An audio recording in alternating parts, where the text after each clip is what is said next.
The House Inhabit bombshell investigation into Meghan Markle is close to dropping. In the spring of 2026, a social media writer announced that she had spent 8 years investigating Meghan Markle's past. 8 years. She described it as a bombshell. She said it would change everything. She used one specific phrase, 2 words, that spread across the internet faster than almost anything else written about Meghan in recent memory. Yacht girl. Those 2 words landed like a grenade. Comment sections exploded. Videos flooded YouTube. Millions of people who had followed the Sussex story for years suddenly found themselves asking a question they had never quite been asked before. Not about the royal family, not about the Netflix deal or the Oprah interview or the book. Something older. Something about who Meghan Markle was before any of that, before Harry, before Suits, before the engagement photographs on the grounds of Kensington Palace. Who was she, and what did she do to get where she got? That is the question we are going to spend the next 20 minutes examining. Seriously, carefully, and honestly. We are going to look at everything that has been claimed, everything that can be verified, and everything that cannot. And at the end of this video, we are going to give you the clearest answer the evidence actually supports. If honest, careful storytelling is what you come here for, please do subscribe. We follow these stories all the way to the truth, not just to the headline. To understand why those 2 words hit so hard, you first need to understand what they actually mean, because yacht girl is not simply a colorful description of someone who enjoyed luxury holidays. In Hollywood, it is a specific term with a specific implication. In May 2013, The Hollywood Reporter, one of the most respected trade publications in the entertainment industry, published a full investigation into the culture surrounding the Cannes Film Festival.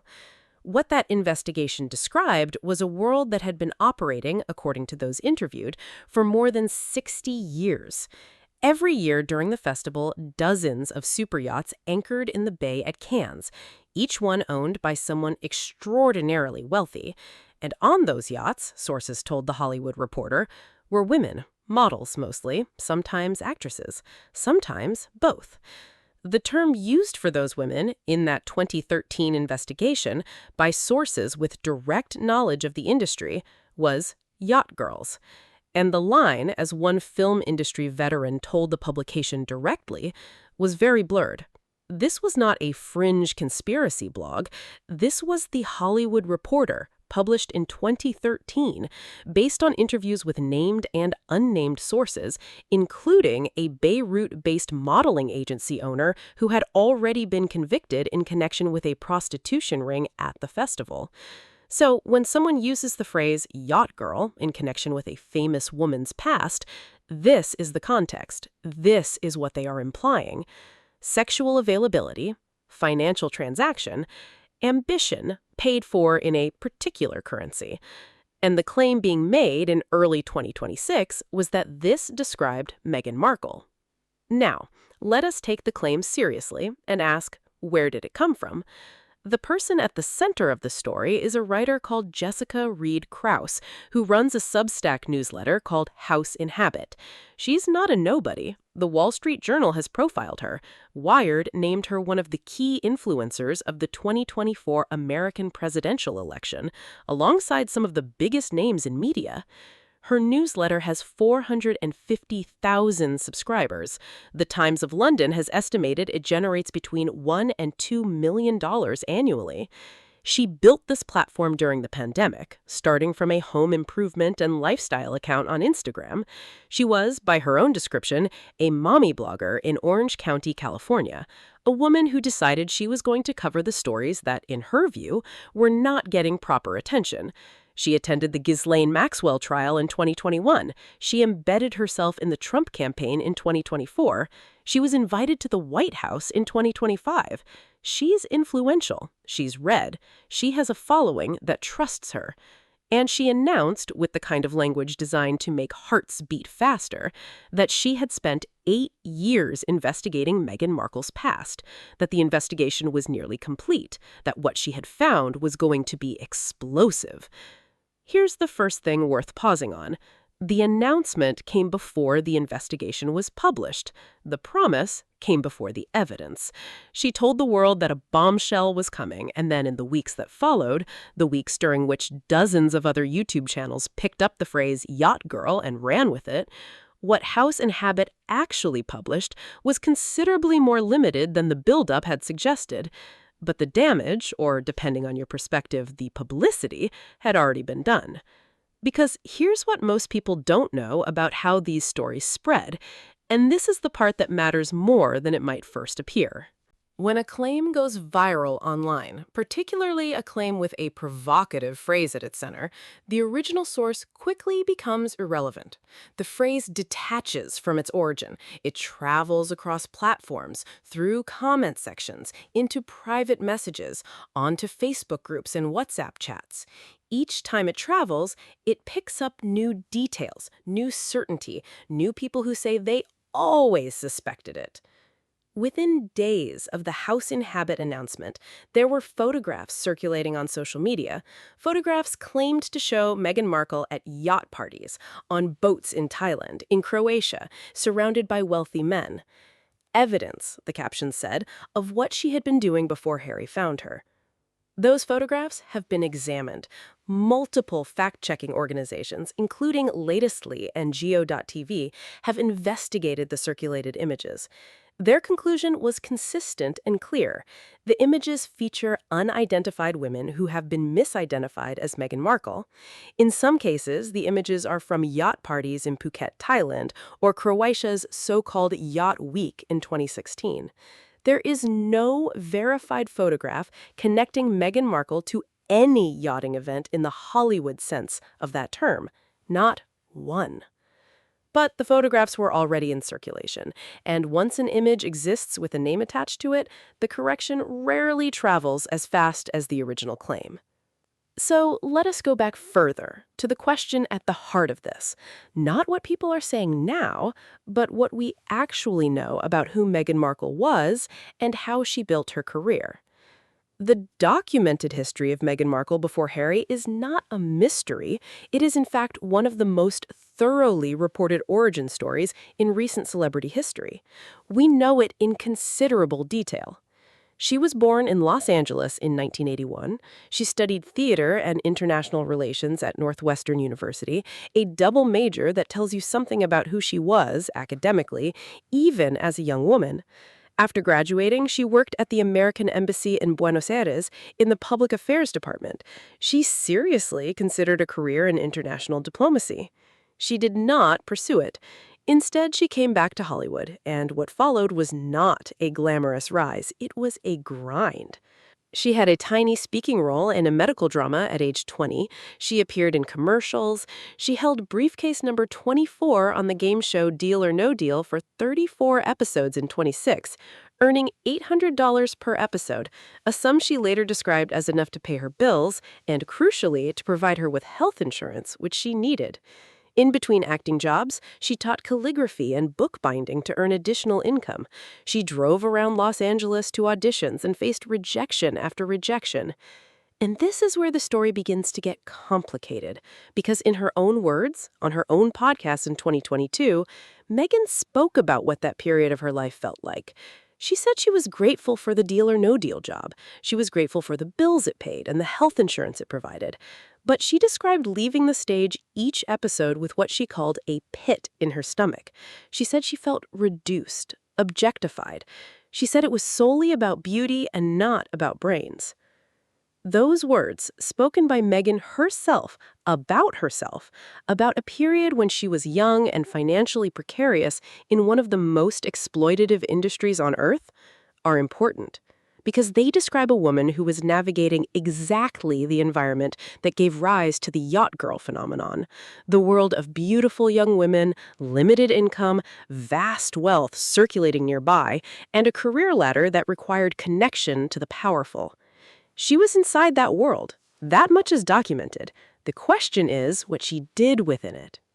And now, here is where it gets genuinely interesting, because several other women have been the subject of the same rumors over the years. And what the pattern of those rumors reveals is something your audience deserves to understand. The Hollywood Reporter's 2013 investigation specifically noted that yachting rumors attached themselves with what they called disturbing frequency to a particular type of woman, specifically actresses who had risen quickly, actresses who lacked the conventional Hollywood connections that might otherwise explain their advancement, and particularly, the investigation noted this explicitly, foreign-born actresses. The example given was of an actress who had appeared in a major Hollywood film without any prior American screen credits. The implication was that her connections had been made on a Cannes yacht. Notice what that framework does. It creates a test that an ambitious woman cannot pass. If she rose too slowly, she was not successful enough. If she rose quickly, the speed of her rise becomes suspicious. If she had conventional connections, no questions asked. If she lacked them, the absence of connections becomes the evidence that she made connections in some other way. The rumor is not based on evidence, it is based on success itself. Any woman who made it in that framework must have made it somehow. And somehow, in that world, always carries the same implication. Meghan Markle did not rise quickly. She struggled for years. She was on a game show holding a briefcase for $800 an episode. She was teaching calligraphy between auditions. She spent most of her career living in Toronto, 9 months of every year, filming a legal drama for a cable network. This is not the trajectory of someone whose connections were made on super yachts. But the absence of evidence has never yet stopped a rumor. Now, let's talk about House Inhabit directly, because understanding who is making the claim matters as much as understanding what the claim is. Her own profilers have described her work with a remarkable phrase. One journalist who spent considerable time with her wrote that her writing is compelling precisely because it is not fact-checked or edited. That is not a criticism from an enemy. That is a description offered by someone who admires her, as an explanation of why readers find her so refreshing. She herself has described her approach as the basic quest for truth paired with a flexible narrative. Flexible narrative. Those are her own words. She has said intuition guides her business decisions. She's described receiving, in her own telling, visitations from an owl following a 2021 visit to the Ghislaine Maxwell trial, which she interpreted as a sign of wisdom and clarity. Mother Jones, in a profile of her, described her trajectory as becoming increasingly conspiratorial. She has been publicly critical of Substack for removing 5 newsletters affiliated with Nazi ideology. She felt the removals were a form of censorship. This is the woman whose 8-year investigation into Meghan Markle's past was announced to the world. Not an investigative journalist with an editorial team, a legal department, a fact-checking process, and a reputation staked on accuracy. A former mommy blogger who earned 7 figures in 2024 and describes her own narrative as flexible. That does not make everything she writes false. Some of what House Inhabit has covered has been accurate, and she is genuinely influential. But it does mean that the word investigation, as applied to her work, carries a very different weight than it would attached to, say, a team at the New York Times or a documentary unit at Channel 4. And this is the part that most people missed entirely. The 8-year investigation was announced in late 2025 and early 2026, with language calibrated for maximum impact. The yacht girl phrase spread everywhere. Dozens of YouTube channels, many of them in the anti-Meghan ecosystem that Bot Sentinel had documented and quantified, the same ecosystem that generated millions in advertising revenue from content targeting Meghan, picked up the story and ran with it. Each video was another view. Each view was advertising income. The announcement itself, before a single piece of evidence was published, generated more views, more engagement, and more revenue for that community than most verified stories ever would. The promise of a bombshell is, commercially, more powerful than the bombshell itself, because a promise keeps people watching, keeps people coming back, keeps people sharing. A conclusion ends the story. A promise extends it indefinitely. If I told you right now that I had 8 years of evidence about something, but I was not quite ready to share it yet, you would keep watching, wouldn't you? Of course you would. That is how it works. That is the mechanism. So, we have now laid out everything. The claim, the term and what it means, the woman making it and what we know about her work, the photographs that circulated and what fact-checkers found when they examined them, the documented history of Meghan's actual career, the pattern of how these rumors work and who they tend to target, the financial incentives that keep them circulating. And we have not yet given you the verdict. Here it is. There is no verified evidence, not a photograph, not a document, not a named source, not a published investigation with named corroboration connecting Meghan Markle to yachting in the Hollywood sense of that term. None. Multiple fact-checking organizations across multiple countries have looked specifically for that evidence and found nothing that holds up to examination. The photographs that circulated were identified as misidentified images of unknown women. The investigation that was promised has not, as of the time this script was researched, been published in any form that contains verifiable sourced claims. What we have is a term, Yacht Girl, applied to a named woman by a writer who describes her own narrative as flexible on a platform that started as a lifestyle blog and explicitly covers what it calls quality conspiracy theories alongside gossip and politics. And we have a community of monetized YouTube channels that picked up those two words and ran with them because the advertising system pays them to. This does not mean that nothing ever happened in Meghan Markle's past that would be uncomfortable if widely known. We do not know that. No one outside her immediate circle knows that. What we do know is that the specific claim being made, Yacht Girl, 8-year investigation, explosive bombshell, has produced no evidence. 8 years of investigation that has not yet been published is not an investigation. It is a promise, and promises online are the product. But here is the observation worth leaving you with, because there is a real story inside all of this, even if it is not the one being sold. The real story is about what happens to ambitious women in industries built on beauty and aspiration, about a world where a young woman earns $800 an episode holding a briefcase because it provides health insurance she cannot otherwise afford, about a system where the line between legitimate networking and exploitation has always been deliberately blurred, not by the women navigating it, but by the men who designed it that way and who have never faced a fraction of the scrutiny directed at the women involved. The Hollywood Reporter's 2013 investigation named that world clearly. It described women brought to Cannes on false pretenses. It described coercion. It described a power structure so tilted that young women with ambition and limited options found themselves in situations they had not fully understood when they agreed to them. The people running those situations, the businessmen, the film producers, the yacht owners, do not have their names attached to conspiracy theories that generate millions of views. The women do. Meghan Markle left a pit in her stomach standing on a stage holding a briefcase in 2006. She said so herself. And whatever happened in her years of struggling in Hollywood before the camera found her properly, whatever decisions were made in difficult circumstances by a young woman trying to build a life in one of the hardest industries on earth, the question of whether any of those decisions deserve to be turned into a profitable content enterprise, monetized across hundreds of YouTube channels, without a single piece of verified evidence, is one worth sitting with. The Yacht Girl claim has no evidence. The announcement of an investigation is not the same as conducting one, and the woman at the center of it, whatever you think of her choices, her ambitions, her marriage, or her public life, is a human being whose name has been attached to a specific and degrading accusation by people who are being paid to do exactly that. That is not journalism. It is a business model. And now, you know. What do you make of all of this? Did the way this story spread surprise you, or did it confirm something you had already noticed about how these narratives work?